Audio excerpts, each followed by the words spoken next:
2024च्या लोकसभा निवडणुकीनंतर देशातलं राजकीय वातावरण आता चांगलंच फिरलंय।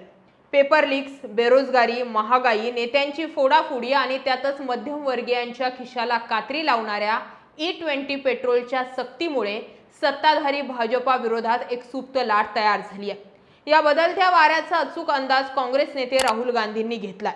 भारत जोडो यात्रेपासून त्यांचा सुरू झालेला झंझावात आजही कायम आहे। त्यांनी गेल्या काही महिन्यांपासून आपली इमेज पूर्णपणे बदलून टाकली आहे। काल पुण्यात झालेल्या युवतींसोबतच्या जाहीर संवादातून राहुल गांधींनी नव्या पिढीची नाळ अचूक पकडल्याचं समोर आलंय। भाजपला या नव्या मतदारांची बदललेली मानसिकता ओळखण्यात अपयश आल्यानं विरोधकांनी या अँटी इन्कम्बन्सीचा पूर्ण फायदा उठवला।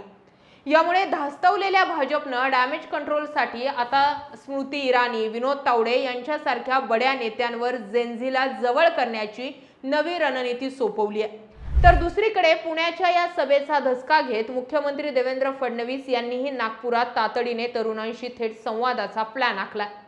आतापर्यंत भाजप नॅरेटिव्ह सेट करत होती आणि विरोधकांना ते मोडीत काढावं लागत होतं, परंतु आता वेळ बदलली आहे। विरोधक नॅरेटिव्ह सेट करतायत आणि भाजप त्यापासून पळ काढतंय अशी वेळ आली आहे।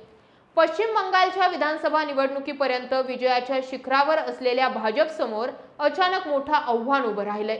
2027ला यूपी इलेक्शन तोंडावर असताना देशात भाजप विरोधी वातावरण उभं राहणं भाजपसाठी योग्य नसल्याचं राजकीय विश्लेषक म्हणतात।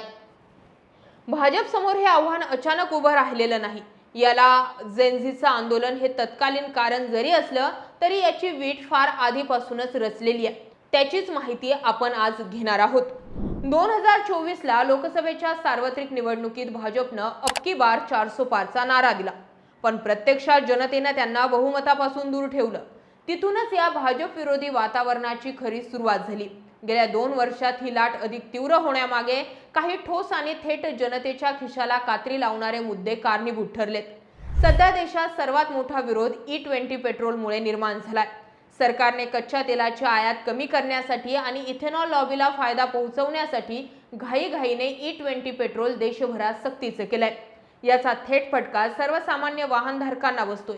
E20 पेट्रोलमुळे गाड्यांचं मायलेज 5 ते 12% घसरलंय, म्हणजेच लोकांना महागडं पेट्रोल टाकूनही कमी मायलेज मिळतंय। 2000 पूर्वीच्या जुन्या गाड्यांचे इंजिन, फ्युएल पंप आणि इंजेक्टर्स या इथेनॉल मिश्रित पेट्रोलमुळे खराब होतंय। लाखो रुपयांची वाहने गॅरेजमध्ये धूळ खात पडलीत। पेट्रोल पंपांवरून साधं पेट्रोल गायब झाल्यानं लोकांकडे कोणताही पर्याय उरलेला नाहीये। विरोधकांनी, विशेषतः काँग्रेसनं E20च्या सक्तीला थेट मध्यमवर्गीयांची आर्थिक लूट म्हणत जनमानसातली नाराजी आणखी तीव्र केली। नीट सारख्या मोठ्या राष्ट्रीय परीक्षांमधील पेपर लीकच्या प्रकरणांनी देशातल्या तरुण पिढीला हादरवून सोडलंय। प्रामाणिकपणे अभ्यास करणाऱ्या जेनझीच्या मनात शिक्षण व्यवस्था आणि सरकारबद्दल प्रचंड अविश्वास निर्माण झालाय। हीच तरुण पिढी आता भाजप विरोधी लाटेचा मुख्य चेहरा बनली आहे। केवळ रील्स आणि डिजिटल इंडियाच्या घोषणांनी पोट भरत नाही, हे तरुणांना समजलंय। IT क्षेत्रातील मंदी, सरकारी नोकऱ्यांची कमतरता आणि साखरेपासून ते तेलापर्यंत रोजच्या जगण्याच्या वस्तूंचे वाढलेले भाव यामुळे तरुण मतदार कमालीचा आक्रमक झालाय। काही वर्षांपूर्वीपर्यंत विरोधकांनी राहुल गांधींची जी पप्पू म्हणत इमेज तयार केली होती ती आता पूर्णपणे मोडीत निघाली आहे। याचं मुख्य कारण म्हणजे त्यांनी काढलेली भारत जोडो यात्रा। या यात्रेपासून राहुल गांधींनी स्वतःची इमेज पूर्णपणे बदलून टाकली। आधी केवळ भाषणांपुरते मर्यादित वाटणारे राहुल आता थेट लोकांमध्ये जात आहेत, त्यांच्याशी गप्पा मारतायत आणि मुख्य म्हणजे लोकांचं ऐकून घेतायत। पुण्यात काल झालेल्या युवतींसोबतच्या चर्चेतही हेच पाहायला मिळालं। राहुल गांधींनी तिथं कोणतंही राजकीय भाषण ठोकलं नाही, उलट त्यांनी मुलींना बोलायला लावलं। आजची तरुण पिढी, ज्यांना आपण जेनझी म्हणतो, त्यांना फक्त उपदेश नकोयत, त्यांना त्यांचं ऐकून घेणारा माणूस हवाय। राहुल गांधींनी हीच नस अचूक पकडली आहे। शिक्षण, रोजगार, सुरक्षा आणि मानसिक आरोग्य या विषयांवर त्यांनी थेट तरुणांशी संवाद साधत भाजप विरोधी वातावरणाचा पूर्णपणे आपल्या बाजूने फायदा उठवलाय। आंदोलनांच्या माध्यमातून रस्त्यावर उतरणाऱ्या या नव्या पिढीला राहुल गांधींमध्ये एक हक्काचा आवाज दिसू लागलाय। दुसरीकडे दशकभरात भाजपनं सोशल मीडिया आणि तंत्रज्ञानाच्या जोरावर तरुणांवरती मजबूत पकड मिळवली होती, पण काळ बदललाय। आज जेनझी मतदार हा 2024 किंवा 19 मधल्या मतदारांसारखा विचार करत नाही। भाजपच्या पारंपरिक राष्ट्रवाद आणि हिंदुत्वाच्या मुद्द्यांपेक्षा या पिढीला पेपर लीक, बेरोजगारी, इंधनाची वाढती किंमत आणि अभिव्यक्ती स्वातंत्र्य या गोष्टी जास्त महत्त्वाच्या वाटतात। नुकत्याच झालेल्या विविध विद्यार्थ्यांच्या आंदोलनानंतर हे स्पष्ट झालंय की भाजपने या नव्या पिढीची बदललेली विचारधारा वेळेत ओळखलीच नाहीये।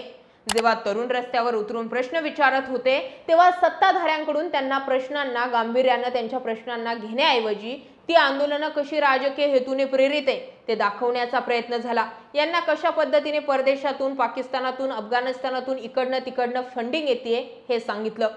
संवादाची हीच तुटलेली कडी भाजपला आता जड जाऊ लागली आहे। राहुल गांधी मात्र या संधीचा फायदा घेत थेट विद्यापीठांमध्ये आणि महाविद्यालयांच्या मैदानावर जाऊन या पिढीशी संवाद साधतायत। पुण्यातील राहुल गांधींच्या सभेला मिळालेला तुफान प्रतिसाद आणि देशातलं बदलतं वारं पाहून भाजप हायकमांड नक्कीच सावध झालंय। तरुण आणि मध्यमवर्गीय मतदार जर हातांमधून निसटला तर आगामी निवडणुकांमध्ये मोठी किंमत मोजावी लागेल याची जाणीव आता भाजपला झाली आहे। म्हणूनच डॅमेज कंट्रोल करण्यासाठी भाजपनं आता युद्ध पातळीवरती नवी रणनीती आखायला सुरुवात केली आहे। भाजपनं आपल्या नवीन राष्ट्रीय कार्यकारिणीत थेट जेनझी मतदारांना आकर्षित करण्यासाठी एक विशेष कृती आराखडा तयार केलाय। या मोहिमेची धुरा पक्षानं आपल्या अनुभवी नेत्यांच्या खांद्यावर सोपवली आहे। यामध्ये स्मृती इराणींसारख्या नेत्या आहेत, दुसरीकडे विनोद तावडे ज्यांच्याकडे संघटनात्मक कौशल्य आणि महाराष्ट्रासह राष्ट्रीय पातळीवरील विद्यार्थ्यांच्या राजकारणाचा मोठा अनुभव आहे यांचाही समावेश आहे। यांच्यासह आणखी 4 प्रमुख नेत्यांना खास जेनझी आउटरीच प्रोग्रामची जी आहे ती जबाबदारी देण्यात आली आहे। देशातील तरुण मतदारांशी पुन्हा एकदा संवाद प्रस्थापित करणं, E20 पेट्रोल सारख्या मुद्द्यांवरून झालेली कोंडी फोडणं आणि सरकारच्या योजना त्यांच्यापर्यंत पोहोचवणं हा या टीमचा मुख्य उद्देश असणार आहे। काल पुण्यात राहुल गांधींचा युवतींसोबत जो संवाद झाला त्याचा थेट धसका राज्यातील सत्ताधाऱ्यांनी घेतल्याचं स्पष्ट दिसतंय। राहुल गांधी पुण्यात तरुणांची मनं जिंकत असताना विदर्भाचा गड राखण्यासाठी मुख्यमंत्री देवेंद्र फडणवीस यांनी तातडीने पावलं उचलली आहेत। थोडक्यात सांगायचं झालं तर राहुल गांधींमुळे आता भाजपा घाबरली आहे। पप्पू म्हणणारे राहुल गांधी आता कशा पद्धतीने रागा म्हणून समोर येत आहेत हे दिसू लागलंय।